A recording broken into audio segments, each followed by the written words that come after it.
Donc, pour utiliser Git et GitHub, je veux que vous puissiez comprendre, hein, s'il vous plaît. Pour utiliser Git et GitHub, la première des choses, vous devrez installer Git sur votre ordinateur, chose que vous avez déjà fait. Donc, on a besoin d'installer ce fameux Git sur l'ordinateur, cette application-là. OK? Vous l'installez sur votre ordinateur, que ce soit sur Mac, sur Windows, etc. Vous l'installez. Et une fois que vous avez fini de l'installer, vous venez sur GitHub, donc github.com, vous créez un compte sur GitHub. On est d'accord? Une fois que vous avez fini de créer un compte, maintenant ici, vous avez deux possibilités de travailler. La première possibilité, vous pouvez cloner des projets, c'est-à-dire, vous commencez par le créer, par exemple, ici. Donc, je vais créer un nouveau projet GitHub. Donc, on va l'appeler clone projet. Après, vous donnez le nom de votre projet, d'accord? Clone projet, je vais dire ici exo.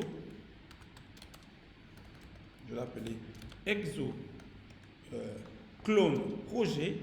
Ensuite, venez sur Create Repository pour créer le projet au niveau de GitHub. Donc, une fois que vous avez créé le projet, c'est votre première fois. Donc, ce que vous avez à faire, c'est quoi? C'est de copier ce lien-là. Vous voyez ça? Là où le lien se termine avec .git, ici, vous voyez là où je me trouve, non? Vous copiez ce lien. OK, les amis? Et une fois que vous avez copié ce lien, vous allez dans votre ordinateur, dans le dossier où vous aimez travailler vos projets. On est d'accord?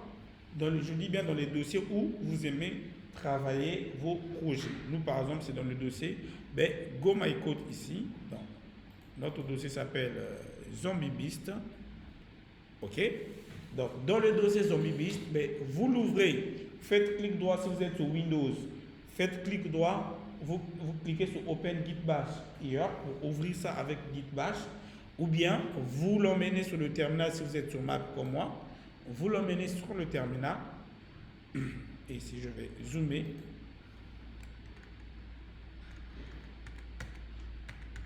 OK, vous l'emmenez sur le terminal et vous écrivez git clone et vous collez le lien que vous avez cliqué. Si vous utilisez Git Bash, les amis, CTRL V ne marche pas. Vous devez faire clic droit, paste pour le coller.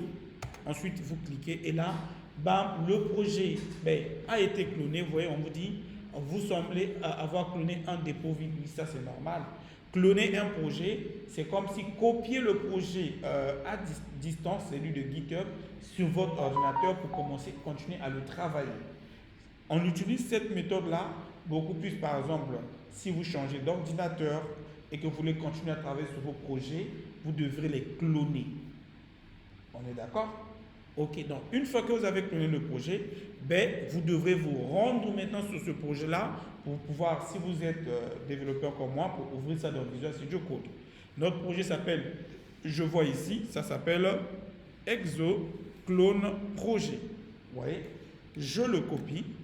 Ensuite, je vais faire simplement un CD pour m'y rendre sur Exo Clone Projet. On est d'accord? Une fois que j'ai fait CD pour m'y rendre, là je peux faire code point. Code point va permettre d'ouvrir Visual Studio Code directement dans ce projet-là.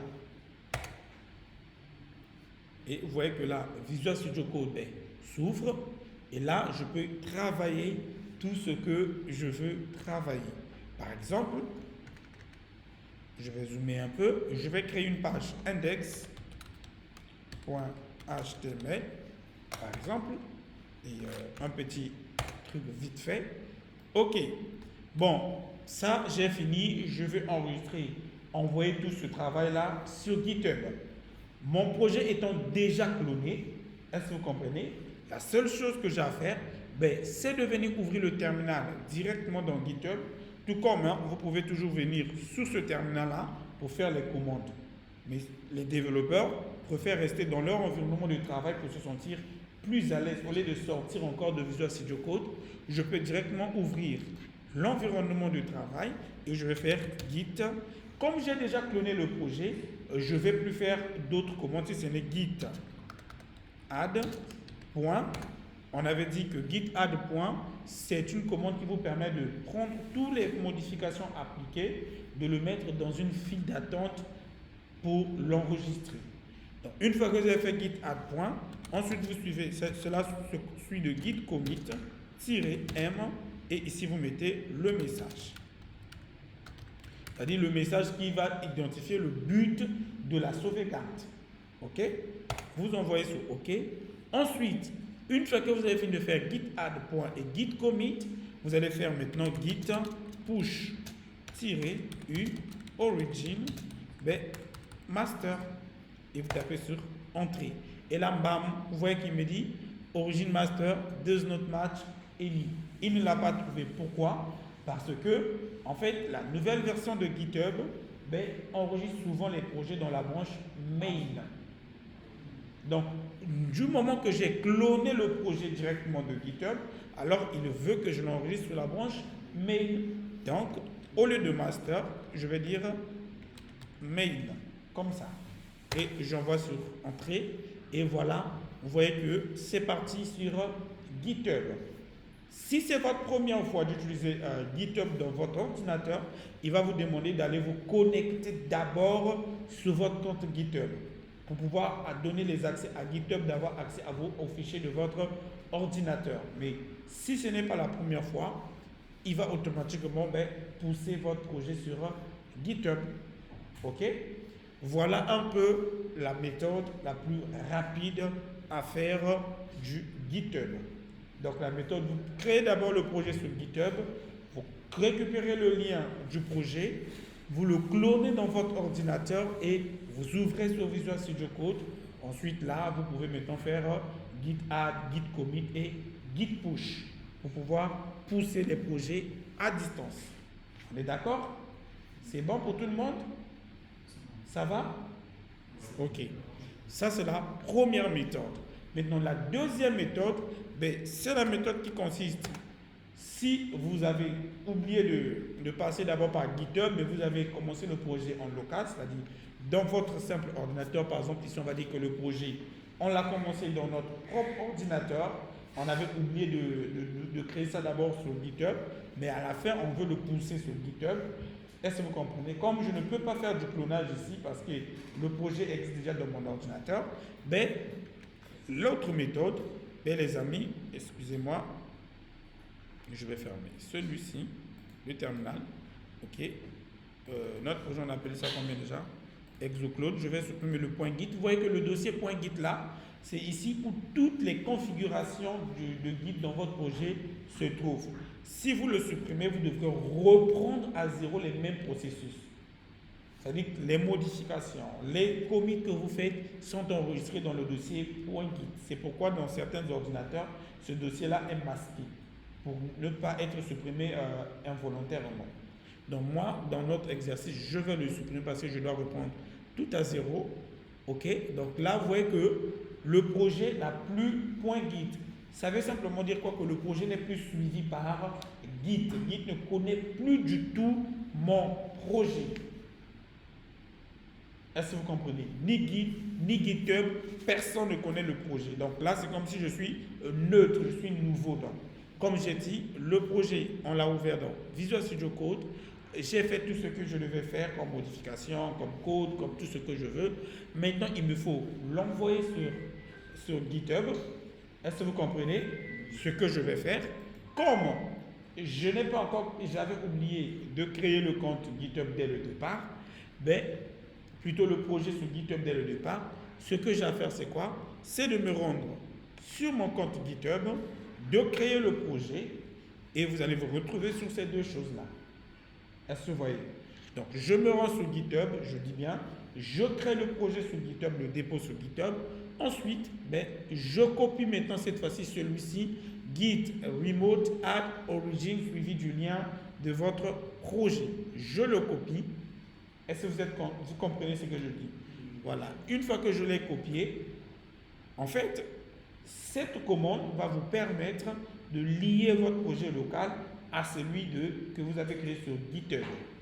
Une fois que vous l'avez copié, vous venez sur votre terminal ou bien dans Visual Studio Code, vous faites d'abord git init, Ok, une commande qui se fait qu'une seule fois par projet. Si vous l'avez déjà fait, vous n'êtes plus obligé de le refaire. Voilà, une fois que vous avez fait git init, maintenant, on va simplement coller ce que nous avons copié sur GitHub. Cette commande aussi, c'est une seule fois par projet. Si le projet est déjà lié avec celui de GitHub, ben, vous ne devriez plus le refaire. C'est une seule fois. Est-ce que vous comprenez? Voilà. Ensuite, vous tapez sur Entrée.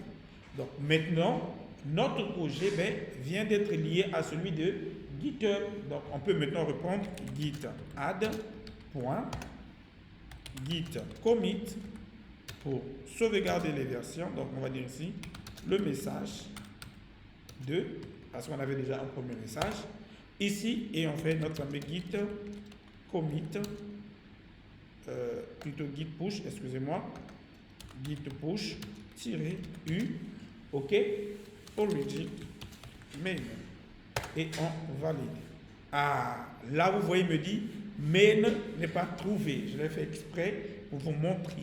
Ici on dit tout à l'heure quand on a fait git clone master, c'est ça qui avait donné l'erreur et ici c'est main qui donne l'erreur. Pourquoi?